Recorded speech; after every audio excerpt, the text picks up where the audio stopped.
Falaremos agora sobre anemias. As anemias são definidas há muito tempo já pela Organização Mundial de Saúde como a hemoglobina abaixo de 13 gramas por decilitro em homens e abaixo de 12 gramas por decilitro nas mulheres. Os sintomas gerais de anemia, para qualquer tipo de anemia, independente se é megaloblástica, se é anemia de doença crônica ou anemia ferropriva, enfim, qualquer tipo de anemia, mesmo uma hemólise, hemoglobinopatia, está relacionado com a diminuição da entrega de oxigênio aos tecidos. E com isso, você vai ter um paciente que vai se queixar, às vezes, muita astenia, essa é uma queixa importante, né? Às vezes o paciente até chega na consulta, doutor, acho que estou com anemia, por quê? Porque eu estou muito cansado. Ele fala, estou com muita fadiga. Pode ter tonturas também, pode ter dor de cabeça, falta de ar a esforços, né, dispneia a esforços, palpitações, dependendo da anemia pode ser até em repouso, né, dependendo do grau da anemia, né, as náuseas, hipotensão postural também pode acontecer, né, diferentes pressões com as posições, uma lipotímia ou pressíncope, assim como síncope verdadeiramente, ou até pode uma anemia descompensar uma doença pulmonar subjacente, como um enfisema, como uma fibrose pulmonar, uma pneumoconiose que estava tranquila, pela anemia descompensa a doença. Assim também você pode ter uma descompensação de uma doença cerebrovascular, né? O típico exemplo é paciente que tem uma doença arterial coronariana, está compensado, não tem dor no peito, nada, mas ao momento que tem a sua anemia, acaba passando por uma intensa angina, né? E isso é importante você estar atento. Um outro conceito aqui interessante é de cor anêmico. Cor anêmico é você ter um paciente com o coração normal, mas que faz uma insuficiência cardíaca em decorrência de uma instalação de uma anemia. Para isso acontecer, normalmente a hemoglobina tem que chegar abaixo de 4 gramas por decilitro, né? Então, um valor assim mágico assim para você saber do cor anêmico é 4 gramas por decilitro ou menos para você ter sintomas de cor anêmico, ou seja, o paciente faz um edema agudo de pulmão, faz B3, faz todo o quadro de insuficiência cardíaca em decorrência da instalação de anemia. Bom, outra coisa importante na anemia são, assim como falamos dos sintomas gerais, tem os sinais gerais também. Os sinais gerais de anemia são, para todas as anemias, palidez, né, cutânea mucosa, vamos apontar aqui para essa paciente aqui, com uma cor bem pálida, né, você está percebendo a coloração da pele dela, não é só racial, né, é pálida mesmo. E se você vê a mucosa, as mucosas são muito úteis, né, para verificar anemia, a mucosa aqui na pálpebra, você percebe que ela está totalmente esbranquiçada. Normalmente a mucosa da pálpebra que está mais perto da conjuntiva, né, a mucosa perto da conjuntiva bulbar, melhor dizendo, da conjuntiva bulbar, né, com a conjuntiva palpebral e tudo isso aqui. A conjuntiva bulbar é aquela que está mais perto do branco do olho. Normalmente essa conjuntiva bulbar ela é mais vermelhinha do que a conjuntiva do terço distal da conjuntiva palpebral. Quando as conjuntivas palpebral perto da conjuntiva bulbar está de uma cor parecida com o terço mais distal desta conjuntiva palpebral, essas duas cores estão parecidas, você tem uma, na verdade, palidez, né? Você tem uma palidez mucosa. Aqui está bem nítido, porque a cor está igualada, então a anemia deve ser bem intensa. Nós temos também alopécia como um sintoma geral. A palma da mão é muito útil e bem fidedigno, né, comparando com o examinador, e temos a taxa de enchimento capilar aqui do lado. Vejam o dedo do meio, o examinador vai apertar, se concentrem aqui no dedo do meio, né, aperta, solta, e demora para encher menos que 2, né, entre 2 segundos, geralmente até 2 segundos, alguns autores consideram 3, é normal. Agora, o do lado, né, o paciente do lado, vejam o que vai acontecer. Ele vai apertar o examinador. Esse aperto normalmente pode ser feito por 15 segundos, mas veja como que demora um pouco mais para encher totalmente, né? Então esse paciente ele pode estar eventualmente com anemia, né? Também se usa muito na terapia intensiva para diagnóstico de, assim, quando você tem um paciente em choque, independente da origem, você também tem essa situação, né?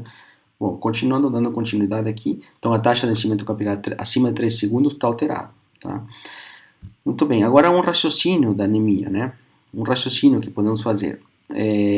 Você tem um paciente com anemia, primeiro você pergunta como que está o índice reticulocitário. Se for um índice reticulocitário baixo, você tem uma anemia hipoproliferativa. E se for alto, você tem uma anemia hiperproliferativa. Dentro das anemias hipoproliferativas, cabe o raciocínio de anemia microcítica, anemia macrocítica e anemia normocítica e anemia macrocítica.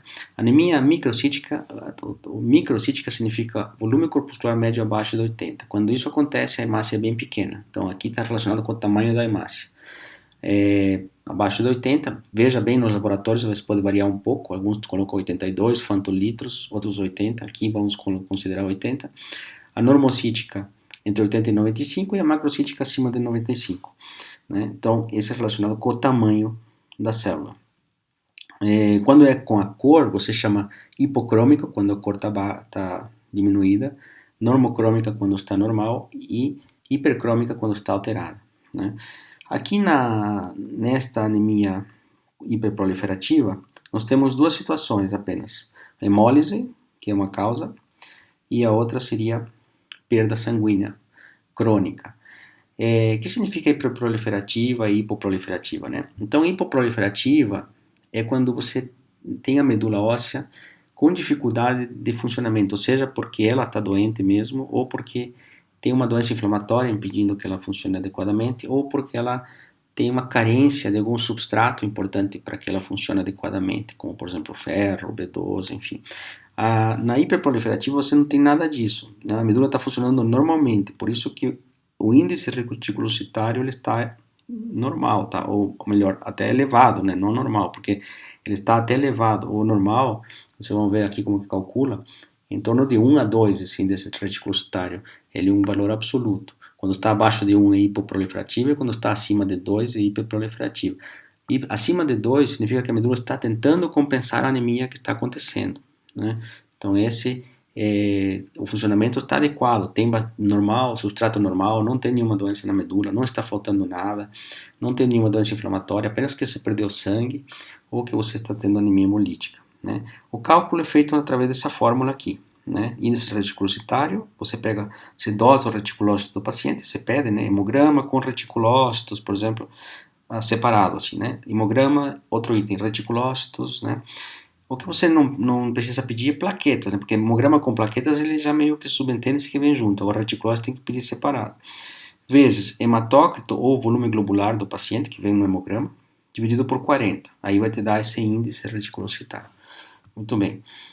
Aqui nesse próximo slide, eu queria colocar para vocês que quando você cai no raciocínio das hipoproliferativas, você vai raciocinar, como eu falei, se é microcítica, se é normocítica ou se é macrocítica, né?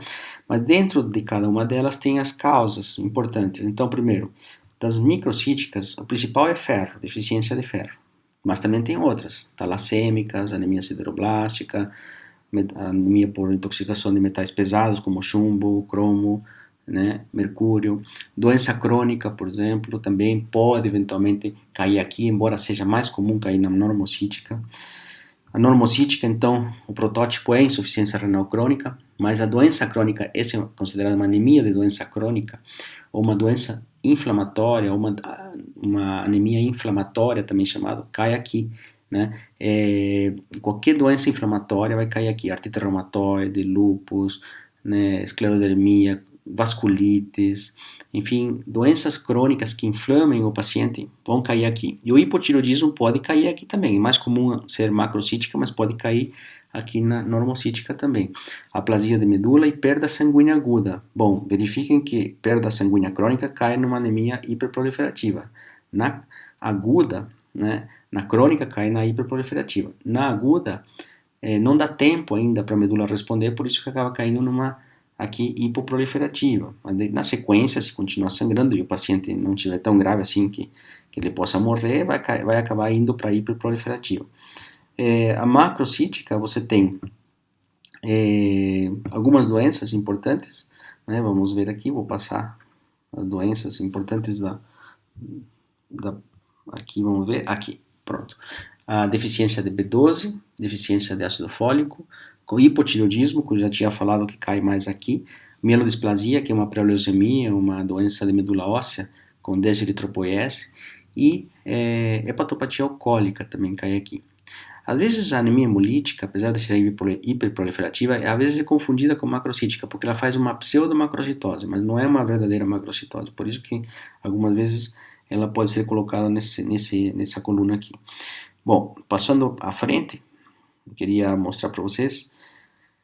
Acho que esse é o próximo slide, na verdade. O próximo slide vai ser a próxima aula sobre anemia ferropriva. Tá? Então nos vemos daqui a pouco.